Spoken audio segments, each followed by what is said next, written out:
Welcome to Unity of Flagstaff. I am Reverend Penny Honey. Happy Christmas Eve. Thank you for joining us today on the YouTube channel. We're here every Sunday, at 10:30 live streaming. And of course in the center at 1800 South Milton, Suite 103. Today's a little different. Today we are having a candle lighting prayer vigil this morning between 10:30 and 12 noon. Everyone is welcome to come in, light a candle, find a little respite, perhaps a little rest as we move into another new year. Please feel free to join us anytime between 10:30 a.m. and 12 noon. And then we'll be back, of course, here in the center next Sunday for New Year's Eve. We will be celebrating New Year's Eve with the White Stone Burning Bowl celebration. We will be blessed with the beautiful contemplative music of Wiley Beveridge.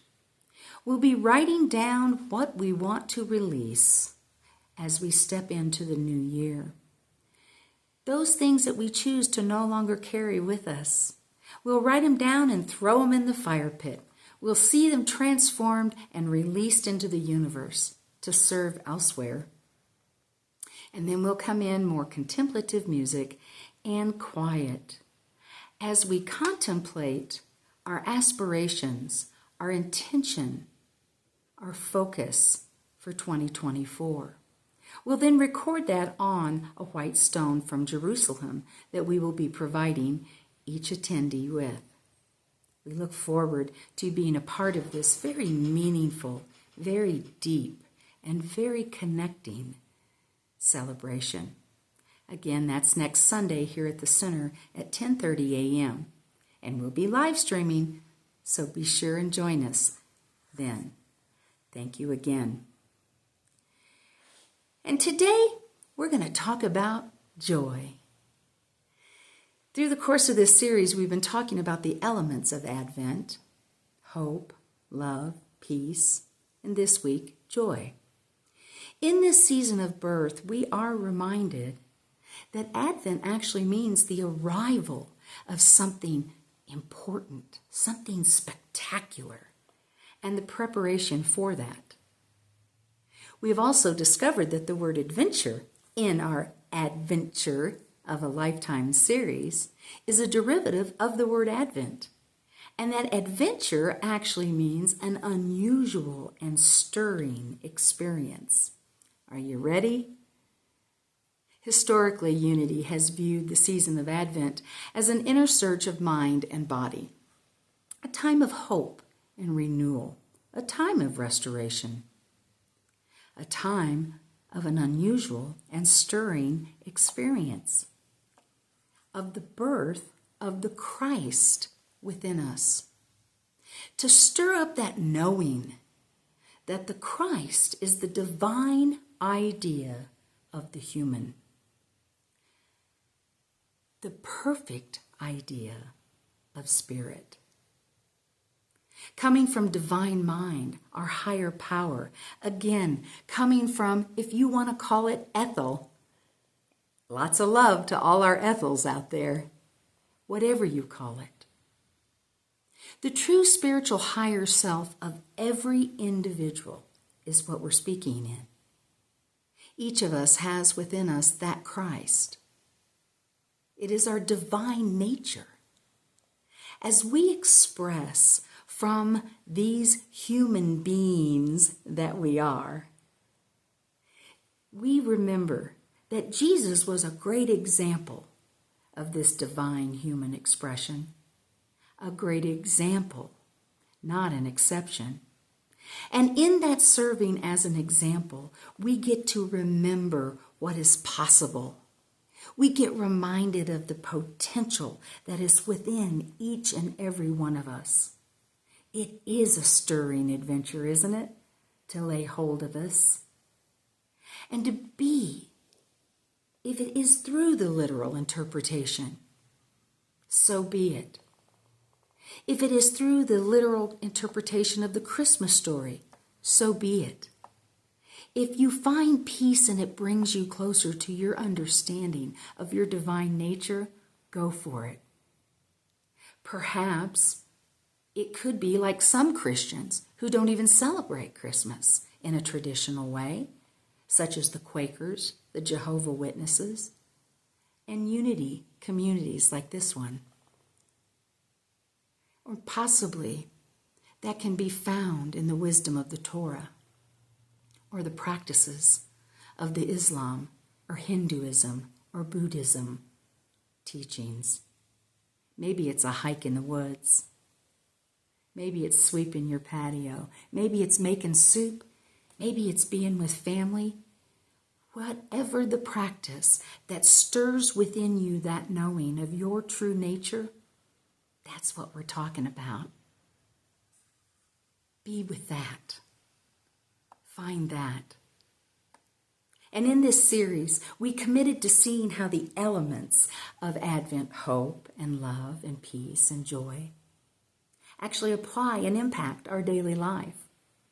So off we go, one more time for an adventure, for the final leg of our adventure of a lifetime, joy. Now, any of you that have known me for very long know that I have an acronym for a lot of words. And of course I have one for the word joy. Just open yourself. I see it as an acronym, making that word come with the instructions of how to obtain that word. How to obtain joy. I'm sure there's a term for that, but I just don't know what it is. But just open yourself.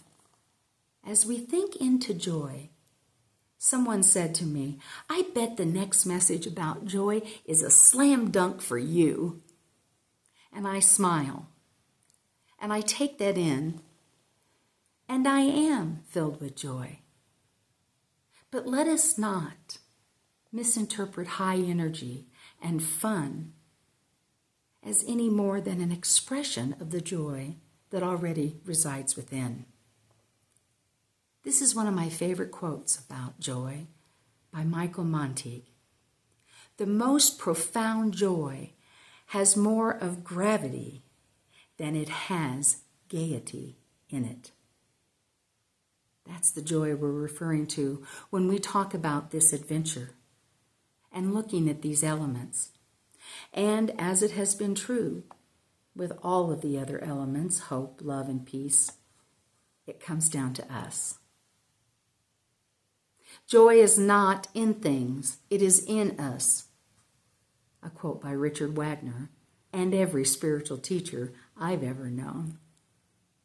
Joy is defined scientifically as an intense, momentary experience of positive emotion. And it can be measured. It can be seen. Think of a smile. Think of the jumping for joy, the sound of laughter. And I liked this thought by Charles Fillmore in the revealing word about joy. Joy is the happiness of God expressed through his perfect idea, the human. We already have instructions on how to experience joy. Just open yourself, Joy. And that's not just the world according to Penni. Science actually shows us that when a person allows space to be in gratitude, to take account of what they have to be grateful for and how they are blessed, that there's a shift. And scientifically, we actually release dopamine and serotonin, the two happy neurotransmitters and hormones in this good old human body of ours. But interestingly enough, brain studies have no clear finding of exactly the location of joy. It's distributed by many different glands and processes of the human body. But they haven't been able to say it's right there where it's stored.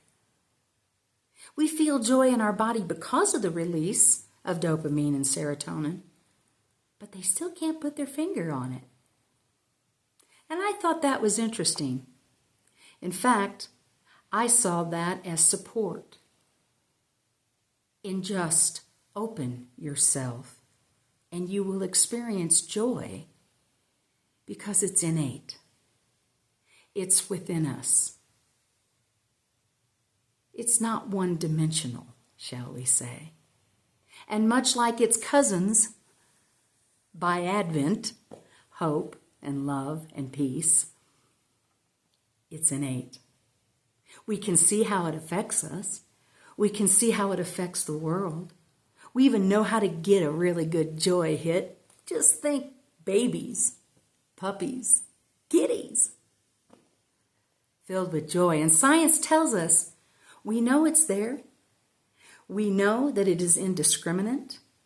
And we know that it's available because it is innate. We also know that the most frequently identified characteristics of those folks that live to be 100 or more is joy. Joy for life. Gratitude for the experience of life. And there it is, innate. Not just a characteristic that we can choose or express, but joy is an innate expression of our divine nature. Want to find joy? Well, again, as I say, that's on you. You really don't have to find it at all.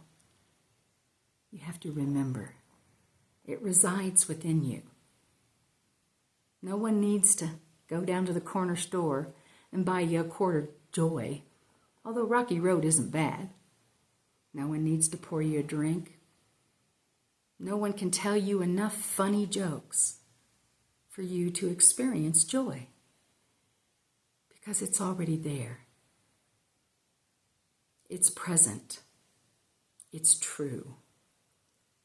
It's steadfast within us as part of the divine nature and expression of spirit that we are. We go inside to find joy, and we express that out into the world, and then others get reminded that joy is available. I know. That all sounds really good, Penny, unless I am in a cold and abandoned building, trying to stay warm as I find myself without a zip code. If I happen to be in the Middle East and living through what we see is happening there, it's easy for me as I stand here in this beautiful sanctuary to say, just find the joy. It's within you. Yeah. What about the despair that we feel due to the loss of someone we love? And I say, breathe. And hear this now. Joy is strength. In the darkest of moments, can you remember that innately within you is a place of joy? Keep looking. If you haven't run into it yet, and if the time is so distraught and so difficult, keep looking. Take your eye off of the pain for just a moment and seek out the joy that resides within you. Keep looking deeply and cultivate the habit of looking for joy. Look for the joy in the moments that feel less joyful or do not feel like a place that joy could reside. Keep looking. Cultivate the seeking and the looking for joy. I don't know. Is that meditation? For me it is. Hiking, sweeping, doesn't matter. Spend the energy. Take the time to cultivate a sense of the innate joy within you, and then open to that. When someone is in their joy, they are powerful. They are strong in their expression. Have you ever been to a 6-year-old's birthday party? The volume of joy can be overwhelming. There's power there in so many places in your life. How could that serve you? The most profound joy has more of gravity than of gaiety. But the gaiety in the joy reminds us of what is possible. Viktor Frankl reminds us that joy and suffering are relative concepts with meaning that is determined by individuals, he says, in reference to their experiences and expectations. Similarly, he mentions that people have the ability to choose what will become of them mentally and spiritually because joy is available to all, in all places, in all conditions, and in all situations. In Unity, the practice of affirmative prayer supports this. As we pray and as we pray for others, we affirm that joy is innate within us. We have the power to determine the meaning of any given condition or situation and see the joy, the hope, the love, the peace in it. It is ours to do. We're shaped by our thoughts. We become what we think. When the mind is pure of the world, joy follows like a shadow that never leaves. Unity principle number 3 tells us that thoughts have creative power to determine events and attract experiences. Journey back, won't you?